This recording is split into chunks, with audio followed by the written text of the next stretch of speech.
and I'm calling to say how sorry I am that your adorable tabby cat Pebbles died. I can't imagine how you feel. Just super sad, I guess.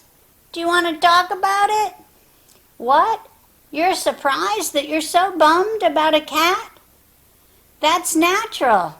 I mean, grief happens to humans when they lose something or someone they cared about. What? You'd like to better understand what grief means? Let me see if I can help you. There are lots of online sites about grief. Try www.helpguide.org. Once you're in there, there's a magnifying glass in the top right near the orange donate button. You can type into that magnifying glass grief or grieving or whatever term you're looking for, and a whole lot of articles will be referenced. Yeah, okay, so you feel kind of numb. Well, that's natural in grief. Your cat was with you for most of your life. It's natural to feel pain, distraught, or just plain sad. People are telling you to get over it? Well, tough. They're wrong. We all experience grief differently, and you can feel grief over the loss of more than people, though people are probably the most painful. You know Mark? Well, his dad was diagnosed with Alzheimer's a couple years ago, and he hasn't been able to live home for a while. Mark says that since his dad doesn't even know who any of them are when they go into his room at the facility, he really feels like his dad is dead. He's angry about it. It must be so confusing. He's upset. He's sad. He's angry. Feels all this at himself and at his dad, because he doesn't want to feel like that. Remember when I said that grief is set off when we lose something or someone we really cared about? Can you think about other times that you or someone you know felt real grief? Oh yes, I certainly know Brady. When he came back from the Middle East and had lost his leg, he was really grieving. I'm so happy now that he's found a way to accept it and move on. Last time I saw him, he had a great job. He was even engaged. Why do I think that's grief? I mean, losing a limb?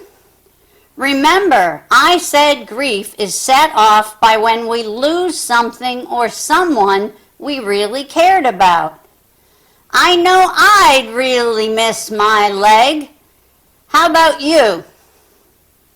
Have you ever heard about the 5 stages of grief? In 1989, Elizabeth Kubler-Ross published a book called On Death and Dying.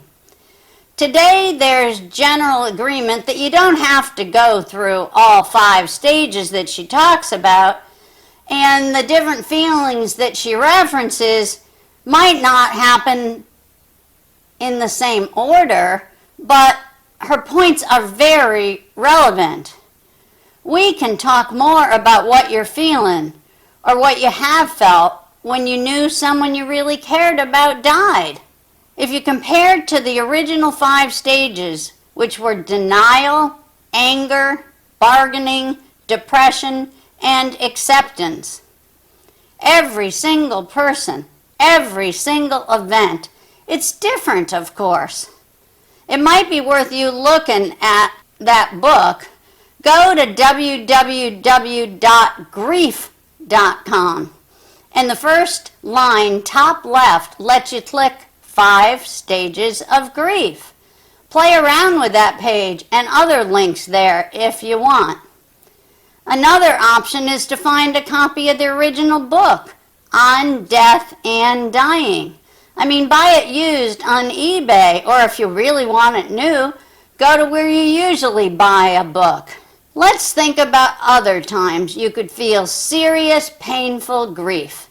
The death of a loved one is the most obvious, but some people feel intense grief after a divorce or even after the loss of a job. Remember, grief is the loss of someone or something you really cared about.